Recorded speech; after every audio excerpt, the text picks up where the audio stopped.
The fluorescent lights in the Maplewood Bank and Trust had a particular kind of buzz to them. Not loud enough to complain about, but persistent enough that after a few minutes, you stopped hearing anything else. It was a Tuesday morning in late November. The kind of cold that gets under your coat before you even reach the door. The lobby was half full, the way it always is midweek. A young couple at one of the side desks, talking to a loan officer in hushed voices. A woman in scrubs depositing something quickly on her lunch break. A few people seated in the waiting area scrolling their phones without looking up. Near the front of the line stood an elderly man named Albert Cruz. He was 73 years old, though he looked older that morning. He wore a brown corduroy jacket that had been washed too many times, a pale blue button-down underneath, and dark slacks with a crease that had probably been pressed the night before. His hands. That was the thing you noticed first. They trembled with the kind of steadiness that had nothing to do with nerves. Parkinson's, the slow and indifferent kind, that had been taking things from him piece by piece for the past 4 years. His handwriting. His morning coffee, which now had to be in a travel mug with a lid. His ability to button his own shirts without sitting down first. But Albert still came to the bank in person, every month. He didn't trust the app. His daughter had tried to show him twice and he'd smiled and nodded and then never opened it again. He liked coming in. He liked the marble floor and the way it echoed a little when you walked. He liked that the tellers knew his name, or used to, before the turnover started. He was holding a withdrawal form on a small clipboard he'd brought from home, because his hands did better when there was something firm underneath the paper. He stepped up to the counter. The teller was a young man, maybe 22, with a name tag that said Brett, and the slightly glazed expression of someone who'd already handled 40 transactions before 10 in the morning. Brett looked at Albert, then at the form, then at Albert's hands. "You can just fill that out over there, sir," Brett said, nodding toward the standing ledge along the side wall. "I'll take the next customer while you finish up." Albert looked at the form. He'd already been filling it out for 5 minutes in the waiting area. He was almost done. Just the signature line. "I'm nearly finished," Albert said. His voice was steady even if his hands weren't. "Just need a moment for the signature." Brett's expression didn't change. "There are people waiting, sir, if you want to step to the side. I understand, I just need one moment." There was a pause. The woman behind Albert in line shifted her weight. Someone coughed. Brett glanced at the growing line, and then back at Albert with the particular patience of someone who doesn't actually have any. "Sir, if you could just," he said, "he just needs a moment." The voice came from somewhere in the middle of the room. A woman was standing up from one of the chairs in the waiting area. She was maybe 34, 35, with dark circles under her eyes that she hadn't bothered to cover with anything. Her hair was pulled back in the kind of ponytail that had started the morning neat and then given up. She was wearing a gray cardigan with a small stain near the pocket. The kind of stain that happens when you're handing a cup of juice to a toddler in the back seat while already running late. Her name was June Whitfield. No. Wait. That name was already somewhere in the file. Her name was Rosalind Tate. Roz, to the handful of people who still called her anything at all. She worked 22 hours a week at a print shop, 2 miles away. Because that was the most she could do around the daycare schedule for her son, who was 4. And the fact that her car needed a new alternator. That she didn't have the $300 to fix yet. She had been in the bank that morning to ask about a hardship deferment on a small personal loan. A conversation she had been dreading for 2 weeks. And she was sitting in the waiting area, trying to rehearse what she was going to say, when she heard the teller's voice and looked up. She hadn't meant to say anything, but she had. Brett blinked. The woman behind Albert in line looked over. Albert himself turned his head slowly, as if not sure he'd heard correctly. Rosalind walked up. Not close enough to crowd anyone, but close enough that her presence was clear. "He just needs a minute to sign," she said, directly to Brett now, her voice quieter but not apologetic. "That's all." Brett straightened. "Ma'am, I know," she said, "but maybe you could wait." It wasn't a threat. It wasn't even aggressive. It was just a statement, and something in the way she said it, matter of fact, without heat, made Brett close his mouth. He nodded once. Looked back at his screen. Albert looked at Rosalind for a moment. She gave him a small nod, like go ahead, and turned slightly to give him the illusion of privacy while he finished. His hand shook as he signed.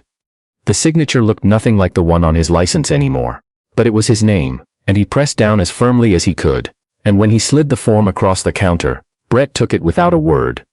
Rosalind sat back down in the waiting area. Her heart was beating faster than the moment warranted. She hadn't done anything remarkable. She knew that. She'd said 12 words to a bank teller, and nothing had been resolved or fixed or transformed. Albert would go home. And his hands would still shake tomorrow. And Brett would be behind that same counter in the same slightly glazed state next Tuesday. She picked up the pen she'd been holding and looked at the intake form in her lap. Purpose of appointment. Loan account number. Current employment status. She wrote part-time and felt the familiar weight of it. She was still looking down at the form when she heard footsteps stop in front of her. Albert Cruz was standing there with his clipboard under his arm and his transaction receipt folded in half. "Thank you," he said. She looked up. "You're welcome." It wasn't a big thing. It was to me, he said simply. He had very blue eyes, she noticed. The kind that must have been striking when he was young. They still were actually just quieter. "Are you waiting long?" he asked, nodding toward the appointment desk. "I don't know, maybe." She looked at her form. I'm not sure how the conversation's going to go." He tilted his head slightly. "Just listening." "Financial thing," she said. "Trying to buy myself a little time." She laughed softly in the way people do when something isn't funny. "Story of my life lately." He didn't say it'll work out or I'm sure it'll be fine. She appreciated that. Instead he said, "Do you mind if I sit for a minute? My daughter's picking me up but she's not here yet." "Of course," Rosalind said, and moved her coat from the chair beside her. Albert sat down with the careful deliberateness of someone who has learned to lower themselves slowly. He set the clipboard on his knees. For a moment they were both just quiet, which was oddly comfortable. "My wife used to handle all of this," he said eventually. "The finances, the forms." She was very organized, color-coded folders. He smiled at the floor. "I used to tease her about it." "When did you lose her?" Rosalind asked. 3 years ago, March." He said it plainly, without the careful softness people sometimes use. As if he'd made his peace with the sentence even if not with the fact. "I'm still learning the folders." Rosalind thought about her own kitchen table. The stack of mail she kept meaning to sort. The folder on her laptop labeled important, that had 47 unsorted documents in it. "I have one folder," she said. "It has everything in it." He laughed. A real one, quiet and genuine, and it surprised her. "That works too," he said. His name came up in pieces. Albert. Retired electrician. 31 years with the same company. One daughter, Margot, who lived 20 minutes away and called every morning and came by every Sunday with her husband and their 2 kids. 2 grandchildren, a boy 7, who was obsessed with dinosaurs, and a girl 5 who had recently decided she was going to be a marine biologist. Albert said this with the particular pride of a grandfather who has memorized every detail. "Do you have kids?" he asked. "1, Rosalind said. "He's 4. His name is Eli." She paused, then corrected herself. Eli was on the list. "His name is—" She caught herself doing the thing she sometimes did, the half-second stall when someone asked about him. Not because she didn't want to talk about him but because she loved him so specifically that it was hard to compress into small talk. "Miles. His name is Miles." Albert smiled. "Good name. He's obsessed with garbage trucks," she said, like deeply. "He tracks them. He knows the route." Albert laughed again. "My grandson went through a phase with elevators. We spent an entire Saturday riding every elevator in a downtown hotel." "Did it help?" "No," Albert said, still smiling. "He still loves elevators. But we had a good Saturday." Rosalind looked at him. There was something about the way he talked about his family. Not like someone performing contentment but like someone who had learned to find the specific good things in a life that had also had hard things in it. She didn't know anything about his hard things yet, but she could tell they existed. You don't develop that particular quality of attention to small joys without having learned what it means to lose something. "Can I ask you something?" she said. "Sure." "Does it get—" She stopped. Started again. "I'm on my own with Miles. His dad left when Miles was 8 months old, and I know that's not— I mean, I manage. We manage. But some days I just wonder if it gets less—" She didn't have the word heavy. Albert offered. "Yeah." He thought about it for a moment. Not the fake pause people do before reassurance. An actual pause. "I think," he said slowly, "that it doesn't get lighter so much as you get stronger. And you get stronger in ways you don't notice while they're happening." He looked at his hands. "I couldn't do half of what I do now 3 years ago. But at the time I didn't think I was doing anything. I just thought I was surviving." Rosalind felt something loosen in her chest that she hadn't known was tight. "I didn't mean to unload all of that on you," she said. "You didn't unload anything," he said. "You just told me something true. That's different." The bank was quieter now. The couple at the loan desk had gone. The woman in scrubs had left. The waiting area had thinned out until it was just the 2 of them, and an older gentleman across the room, reading something on his phone, with his glasses pushed up on his forehead. Rosalind was watching the appointment desk when she saw the branch manager, a woman in a charcoal blazer, step out and look toward the waiting area. Something in the woman's posture suggested the conversation ahead was going to be managed, not generous. Rosalind's stomach tightened. She reached into her bag and looked at the loan statement she'd printed at the library that morning, because her home printer was out of ink. 90-day delinquency. Not catastrophic, but close. She'd been 2 payments behind since the transmission on the old car gave out in August, and then Miles had needed new shoes. And then the daycare had raised their rate by $40 a month. And it was the kind of math that only goes one direction. She folded the statement and put it back. "You look like you're bracing for something," Albert said, not unkindly. "I am a little. Would it help to talk through it first? Before you go in?" She looked at him. "You don't have to. My daughter won't be here for another 15 minutes, he said. And I spent 31 years troubleshooting problems before they became bigger problems. I'm reasonably good at it." She blinked, then quietly. "Okay." She told him the shape of it. Not all the details, but the shape, the loan, the delay, the request she was about to make. He listened with the focused attention of someone who actually understood the mechanics of financial systems, asking 2 or 3 clarifying questions that were precise, in a way that made her realize he wasn't just being kind. He genuinely knew what he was talking about. "When you go in," he said, "don't lead with the hardship. Lead with your payment history before the disruption. How long have you had this loan? 2 years. And, before August, were you current?" "Yes, every month." "Then that's your opening. You're not asking for a favor. You're asking for a temporary accommodation based on an anomaly in an otherwise consistent record. You're not a risk. You hit a patch of bad luck. There's a difference, and it matters how you frame it." Rosalind stared at him. "Where did you learn that?" "My wife," he said simply. "She was in community banking for 20 years before she retired. Color-coded folders and all." Something moved across his face when he said it. Not grief exactly, more like the quiet afterglow of a person who is gone but whose influence hasn't left yet. "She sounds like she was remarkable," Rosalind said. "She was," Albert said. "She would have told you the same thing though, minus the color-coded folders joke." When the branch manager called Rosalind's name, she stood up straighter than she'd been sitting. She turned back to Albert. "Thank you," she said. "Really? Go tell them your history," he said. "Not your emergency." She nodded, picked up her forms, started walking.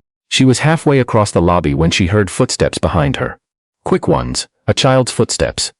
And then the sound of the door swinging open too fast. The way kids always open doors. Like they're expecting the best thing in the world to be on the other side. A little girl barreled in wearing a puffy purple coat and a backpack with a dolphin on it. "Grandpa." Albert's whole face changed. The little girl, 5 years old, marine biologist in training, ran across the marble floor with the total commitment of someone who had never once considered that running in a bank might not be appropriate. She threw herself at Albert before he'd fully stood up, and he caught her the way you catch someone you love. Not perfectly, but completely. Behind her came a woman in her mid-30s, slightly out of breath and carrying a diaper bag over one shoulder, even though, Rosalind could tell, the diaper bag days were probably almost over. This was Margot. She had her father's blue eyes. "She saw your car in the lot and I couldn't." Margot started, then looked apologetic. "Dad, are you okay? Did everything go all right?" "Everything went fine," Albert said. The little girl had her arms around his neck and was saying something into his shoulder about a dolphin she had seen in a video at school. He was listening to every word. Rosalind watched it for just a second from across the lobby. Then she walked into the manager's office and closed the door gently behind her. She led with her payment history. 26 months of on-time payments. 1 disruption. A specific cause. A specific plan to get back on track once the car repair was complete, which it would be, she said, by February, because she'd already saved 40% of it. She didn't say please, she said I'm requesting. The manager, whose name was Linda and who had the expression of someone who had heard every version of this conversation, listened. Took notes. Asked 2 questions. Then she said, "I can approve a 60-day deferment. That will extend your loan term by 2 months and adjust your next due date to February 1st. Rosalind said, "That's exactly what I needed." She said it quietly, not triumphantly, because she was also aware of the long exhale happening somewhere inside her that she was not going to let anyone see. She signed the paperwork. When she came out of the office, the lobby had settled into its mid-morning quiet. The waiting area was nearly empty. Albert was gone. So was Margot and the little marine biologist. But on the chair where Albert had been sitting, held in place by the small clipboard he'd left behind. Because of course he'd left it behind. It belonged to the bank's lobby more than to him. Was a folded piece of paper. Rosalind picked it up. It was a deposit slip, the blank kind they kept in the little holders on the ledge. On the back, in handwriting that was clearly difficult to produce but no less deliberate for it, was this: "For the record, you did well in there. I could tell from out here. Albert P.S. Your son is lucky. Don't forget that on the hard days." She stood there in the marble lobby, holding a deposit slip for longer than she would have expected. There was a grandfather and his granddaughter somewhere in a car, probably on their way to get lunch or to the library to look up marine mammals. And they didn't know what those 3 sentences had done. She folded the slip and put it in the front pocket of her cardigan, the one without the stain. She walked out into the cold November air. Miles was at daycare. She would pick him up at 3:15. He would have opinions about this. He always had opinions about everything, which was exhausting and wonderful in equal measure. He was going to ask her tonight, as he did most nights, whether the garbage truck came while he was at school. She was going to say yes. He was going to ask which one, the green one or the orange one. She was, for perhaps the 400th time, going to look up what the actual difference was between the 2 trucks on their street, so that she could finally give him a real answer. She had 60 more days. She had February. She had a piece of paper in her pocket from a man she had met 40 minutes ago, who had left his clipboard behind because his hand shook, and who had sat beside her and listened, and said your history, not your emergency, and meant it in a way that had nothing to do with banking. Later, at home after Miles was in bed and the apartment was quiet in that peculiar way it gets at 8:30. When the day's noise finally stops, Rosalind taped the deposit slip to the inside of her kitchen cabinet, the one she opened every morning for the coffee. She didn't know why, exactly. It just seemed like the kind of thing that should be somewhere you'd see it. Not to remember that a stranger had been kind, though that was true, but to remember that on a Tuesday in November, when she had nothing particularly going for her, and every reason to keep her head down and her mouth shut, she had said 12 words to a bank teller, on behalf of a man she didn't know. And that had been enough to start everything. Across town, Albert Cruz sat at his daughter's kitchen table, eating a grilled cheese sandwich, while his granddaughter explained, with great authority and a drawing she had made herself, why dolphins were technically smarter than most people gave them credit for. Margot was doing dishes at the sink and had the radio on low, and the afternoon sun was coming through the window at the angle that made the whole kitchen feel warmer than it was. Albert listened to every word about the dolphins. He thought, briefly, about the young woman in the gray cardigan. He hoped the conversation had gone well. He thought it probably had. She had good posture. The kind that comes not from confidence exactly, but from having decided that she wasn't going to let anyone see her flinch. He had recognized that. He developed it himself, after Ruth died, in the slow and unglamorous process of figuring out how to be a person again. He didn't know her name, he realized. They'd talked for 40 minutes and he'd never asked. He thought that was somehow right. Some conversations belong to the moment they happen in. They don't need to be anything more than what they were. 2 people in a marble lobby on a cold Tuesday, finding briefly that they were not as alone as they had been when they walked in. His granddaughter had finished her dolphin presentation and was now looking at him with the expectant expression of someone awaiting a grade. "That," Albert said, "is the most informative thing I've heard all week." She beamed. He reached for the other half of his grilled cheese and felt, in that specific and quiet way that has no name, something close to grateful. Not for everything. Not yet. But for this.